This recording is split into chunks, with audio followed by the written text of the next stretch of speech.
2013년 2월 26일 웨키트 시간입니다. 오늘은 마가복음 7장 9절에서 14절까지의 말씀을 같이 나누겠습니다. 함께 듣는 찬양은 목자와 양이란 찬양입니다.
하나님 아버지 감사합니다. 오늘도 저희들이 하루를 시작합니다.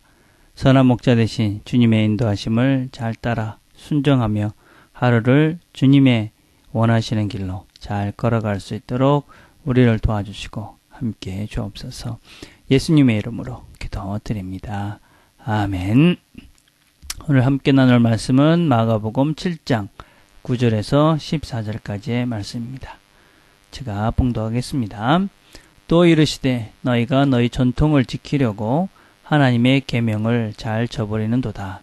모세는 내 부모를 공경하라 하고 또 아버지나 어머니를 모욕하는 자는 죽임을 당하리라 하였거늘 너희는 이제 사람이 아버지에게나 어머니에게나 말하기를 내가 드려 유익하게 할 것이 고르반 곧 하나님께 드림이 되었다고 하기만 하면 그만이라 하고 자기 아버지나 어머니에게 다시 아무것도 하여 드리기를 허락하지 아니하여 너희가 전한 전통으로 하나님의 말씀을 폐하며 또 이 같은 일을 많이 행하느니라 하시고 무리를 다시 불러 이르시되 너희는 다 내 말을 듣고 깨달으라. 아멘. 우리는 지금 어떤 말씀들을 나누고 있는 것이냐면 예수님께서 이 유대인들 바리새인들에게 자기들의 이 전통 그동안 자기들이 만들어 놓은 유대인의 전통을 강조하다가 그 하나님의 말씀을 거부하게 되는, 그래서 자기의 전통을 지킨다고 하지만 사실은 그 전통을 지키는 것이 하나님의 말씀을 반대되는 그런 일들을 하고 있는, 그러면서 외식하고 있는 이 바리새인들과 서기관들에 대해서 지적하고 있는 그런 말씀을 우리 같이 나누고 있습니다. 하나님의 계명을 버리고 하나님 말씀을 버리고 자기들의 어떤 그 전통만을 지키고 있는, 자기의 전통을 지키기 위해서 하나님 말씀을 버리는 그런 대표적인 케이스로 오늘 이 고르반이다, 라는 제도를 주님께서는 구체적으로 지적하고 계십니다. 이 고르반이다 라는 말은 원래 하나님께 드림이 되었다 라는 뜻입니다. 이 관례는 바벨론 포로 이후에 유대인들 가운데 생겨난 일종의 전통이었습니다. 즉 어떤 물품이든지 하나님께 예물로 바쳐지면 그것은 다른 용도로는 절대로 사용하지 못하게 하는 일종의 서약 제도였습니다. 이 제도는 처음에는 원래 좋은 뜻으로 시작이 되었습니다. 하나님을 사랑해서 하나님께 무엇이든지 바치고 나면 그 물품은 절대 다른 용도로서는 사용하지 않고 전적으로 하나님의 영광을 위해서 사용하고자 하는 귀한 헌신의 서약이었습니다. 그래서 일단 고르반하고 그렇게 서약을 하면 마음이 변하더라도 절대로 그 서약을 변개, 그러니까 고칠 수가 없었습니다. 서약한 후에 마음이 변하더라도 하나님에 대한 처음 사랑을 변치 않고 지키려는 사람들의 아주 좋은 의도에서 나온 제도였습니다. 우리가 살다가 보면 처음에 좋은 마음을 가졌지만 시간이 지나면서 그 마음을 잃어버리지 않습니까? 그래서 그런 마음을 끝까지 잘 지켜가기 위해서 고르반이라는 제도를 만든 것입니다. 하나님께서 주신 감동을 끝까지 내가 지키겠다. 그래서 고르반 하고 나면 다른데 절대로 사용할 수 없도록 그렇게 전통이 만들어진 것입니다. 그런데 이 전통이 참 좋은 의도로 만들어졌었는데 예수님 당시에는 이 제도가 타락을 해가지고 부모를 봉양하지 않는, 부모를 섬기지 않아도 된다는 구실로 악용이 되었던 것입니다. 그러니까 부모를 잘 섬겨야 되는데, 그리고 그것을 부모를 잘 섬길 만한 재산도 충분히 있는데 고르반 이렇게 선언을 하고 난 다음에 이건 고르반 됐기 때문에 다른 데는 쓸 수 없어. 그래 놓고 자기들의 이익을 위해서 자기들이 먹고 사는 데는 그냥 쓰는 것입니다. 그리고 부모들을 버리고 부모들을 섬기지 않는데 그 고르반이라는 것을 사용하는 아주 나쁜 전통으로 바뀌게 된 것입니다. 이것은 제5계명, 10계명 중에 제5계명인 내 부모를 공경하라 하는 이 말씀을 정면으로 부정하고 또 그 말씀을 전적으로 지키지 않는 것입니다. 고르반이라는 제도는 사람들이 만든 제도고 내 부모를 공경하라 하는 것은 하나님의 말씀입니다. 그래서 사람들은 그 당시에 이 고르반이라는 사람의 전통을 가지고 하나님 내 부모를 공경하라라는 말씀을 피했던 것입니다. 그래서 자기들의 전통을 지키면서 어쩌면 하나님 말씀을 지키지 않는, 그래서 자기들이 유익한 대로 자기들이 편한 대로 그렇게 전통을 만들어 놓고 결국은 하나님 말씀을 지키지 않아도 되는 것 같은 그런 제도를 만들어 놓고 하나님 말씀을 폐했다 하는 것입니다. 이들은 이런 고르반 제도뿐만 아니라 여러 가지 제도를 만들어서 하나님의 말씀을 폐하고 있었다는 것을 우리는 7장 13절을 통해서 우리가 잘 볼 수가 있습니다. 뭐라고 얘기합니까? 7장 13절 보니까 너희가 전한 전통으로 하나님 말씀을 폐하며 또 이 같은 일을 많이 행하느니라. 그러니까 이런 고르반과 같은 것들을 만들어가지고 하나님의 말씀을 어기면서 자기의 전통을 지키면서 결국은 자기들의 편한 대로 자기 스스로들의 잘못하는 것들을 합리화시키는 것으로 전통을 사용하고 있었다 하는 것을 알 수가 있습니다. 우리는 오늘 이 말씀을 통해서 두 가지 정도를 생각해 볼 수 있다고 생각합니다. 첫째는 우리가 기독교는 부모를 공경하라 하는 말씀을 참 중요히 여긴다 하는 것을 기억해야 됩니다. 우리가 5계명 가운데 우리가 내 부모를 공경하라 하는 말씀이 있습니다. 부모는 어떤 분이라도 어떤 상황이라도 우리가 공경해야 되는, 우리가 잘 섬겨야 되는 어른들입니다. 왜 그렇습니까? 우리 부모님들은 나보다 어떤 면에서는 지적인 수준이 떨어질 수도 있고 또 외국에 사는 우리가 보기에는 부모님들이 영어도 못하실 수 있고 뭔가 특별하게 내가 공경할 만한, 존경할 만한 것들이 없어 보입니다. 그러나 우리가 명심해야 될 것은 부모님들은 나의 생명의 근원입니다. 그분들을 공경할 이유는 나에게 이 살아있는 이 생명을 주셨기에 나는 그분들을 존경해야만 하는 충분한 이유가 있다 하는 것을 우리가 잘 기억해야만 합니다. 그래서 고르반 그래 놓고 부모를 안 섬겨도 되는 것처럼 그냥 나는 하나님 일을 열심히 하니까 그러고 부모를 섬기지 않는 것은 성경적이지 못한 것입니다. 그래서 가족을 잘 돌보는 것, 부모님을 포함해서 가족을 잘 돌봐야 하는 것은 우리가 크리스찬들이 해야 될 아주 중요한 일입니다. 교회 일을 한다고 가족을 소홀히 하는 것, 그것은 옳지 않은 것임이 분명합니다.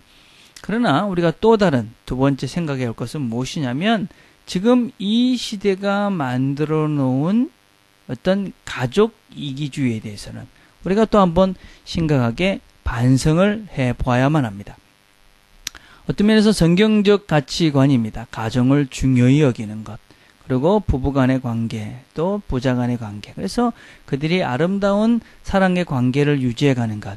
그것은 아주 성경적이고 좋은 것이고. 그래서 우리 교회에서는 이 가정을 아주 강조하고 또 가정 간의 그런 진실한 어떤 면에서 작은 천국을 이루어가야 된다 하는 것들을 강조하고 있습니다. 근데 지금 이 시대는 어떤 면에서 너무 이것이 강조되다 보니까 그냥 가족 이기주의에 빠져있는 사람들을 많이 보게 됩니다. 그래서 어떤 때는 이 하나님의 말씀인 하나님을 사랑하고 내 이웃을 내 몸같이 사랑하라는, 그래서 하나님이 원하시는 사람들을 사랑하고 또 하나님을 사랑해야 되는 그 사랑의 범주를 너무 가정 중심에만 집중하다 보니까 그러다 보니까 이게 가족 이기주의에 빠지게 되고, 그래서 뭐 가족을 위해서는 모든 것들을 다 해야 되고 무엇보다도 우선해야 되고, 이런 잘못된 가족 이기주의적인 너무 투마치 어떤 패밀리 센터드 되어 있는 그런 양상들을 지금 보이고, 그것이 그냥 좋은 것으로 생각하게끔 하는 잘못된 그런 전통들이 교회 내에서 만들어져 가고 있습니다. 여러분, 가정이 파괴되어져 가고 있는 이 세상 속에서 가정을 잘 지켜가는 것은 참 중요한 것입니다. 그래서 우리가 아름다운 가정을 이뤄가는 것은 참 중요하지만 가족 이기주의에 빠져서 하나님보다도 모든 사람들보다도 그냥 가족만 생각하는 것, 그것은 결코 성경적이지 못하다 하는 것을 기억해야만 합니다. 우리는 더 큰 원칙이 있습니다. 가족 참 중요합니다. 그리고 우리가 가족을 잘 돌봐야 됩니다. 부부간에 깊이 사랑해야 됩니다. 자녀들을 잘 돌보고 또 부모님들을 잘 공경해야 됩니다. 아주 중요하지만 그것에 머무르고 그것만 하는 것은 성경적이지 않습니다. 성경의 큰 그림은 하나님을 사랑하고 내 이웃을 내 몸같이 사랑하는 것입니다. 그래서 우리 모두가 함께 성장해 가고 함께 사랑해 가는 것이 성경이 원하는 것이지, 그냥 가족만 내 식구만 하는 것은 결코 성경적인 가치관 속에 사는 사람이라고 할 수가 없습니다. 어떤 면에서는 고르반 하면 된다듯이 지금은 그냥 우리 가족 그러면 모든 것들이 해결되는 것 같은 잘못된 생각들을 하는 경향들이 많이 있다는 것입니다. 그래서 우리는 이 균형을 잘 유지해야 됩니다. 가정이 참 중요하지만 그것만이 아니라 하나님을 바로 사랑해야지 정말 가정도 바르게 사랑하고 부부도 바르게 사랑하고 또 자녀도 바르게 사랑할 수 있습니다. 또 우리가 이웃을 사랑하면서 더불어 살아가야지만이 또 우리 가족도 행복해지고 우리 자녀들도 더불어 다 넉넉한 행복한 삶을 살아갈 수 있습니다. 그래서 성경은 하나님을 사랑하고 이웃을 사랑하라고 그렇게 우리에게 명령하고 그렇게 살라고 말씀하고 있는 것입니다. 그래서 우리가 이런 가족 이기주의에 빠지지 말기를 바랍니다. 가정을 소중히 여깁시다. 그러나 가족 이기주의에 빠져서 내 가족만 생각해서 하나님을 제대로 알지 못하면 결국은 우리 가족만, 그래서 우리가 어떤 우물 속에 빠져있는, 그래서 그곳에 함몰되어져서 웅덩이에서 나오지 못하여 더 작은 세계만 사는 불쌍한 사람이 될 수 있다 하는 것을 명심하기를 바랍니다. 그래서 가족도 중요하지만 하나님을 사랑하고 이웃을 사랑해야 되는 것이 우리의 존재들이다 하는 것을 잘 명심하고, 오늘도 우리 가족을 잘 섬기고 사랑해야 되지만 하나님도 사랑하고 이웃도 섬겨가는 그런 넉넉한 그리스도인으로서 하나님 원하시는 진정한 사랑을 하면서 사랑하는 사람으로 그렇게 성장해가는 저와 여러분들이 되기를 간절히 바라겠습니다. 기도하겠습니다. 하나님 아버지 감사합니다. 오늘도 저희들이 유대인들의 잘못된 전통을 보았습니다. 또 이 시대의 잘못된 가족 이기주의적인 모습도 살펴보았습니다. 우리는 가정을 중요히 여기되 하나님을 사랑하고 이웃을 사랑하라는 하나님의 말씀도 잘 기억하고 하나님을 사랑하고 이웃을 사랑하고 그리고 가족도 잘 돌보며 살아가는 우리 식구들이 다 될 수 있도록 하나님 축복해 주옵소서. 예수님의 이름으로 기도드립니다. 아멘. 오늘 우리가 같이 기도할 거는 원래 화요일은 우리 허브 멤버들을 위해서 기도하는 날입니다. 오늘 기도하시면서 여러분 가족들 중에 생각나는 분들이 있으면 또 특별히 같이 기도를 합시다. 또 교회 리더들을 위해서 기도하는 날입니다. 저를 위해서 기도해 주시고 우리 전도사님을 위해서 기도해 주시고 각 허브장들을 생각하시면서 여러분이 기도로 함께 섬겨줬으면 좋겠습니다. 우리 멤버 중에 주일날 오지 않았던 지체들 중에 몸이 불편한 사람들 또 사고를 당한 지체들도 있습니다. 생각하시면서 함께 기도하며 하나님께 나갔으면 좋겠습니다. 우리가 같이 기도하면서 이런 것들을 묵상해 봅시다. 나의 삶의 최고의 우선순위를 어디에 두고 있는가? 가족 외에 또 뭐가 있는가? 생각해 보시고 왜 그렇게 됐는가? 생각해 보시면서 하나님과 이웃을 사랑하는 마음으로 확장되어져 가기를 기도하는 우리가 되었으면 좋겠습니다. 개인적으로 기도하는 시간들을 갖겠습니다.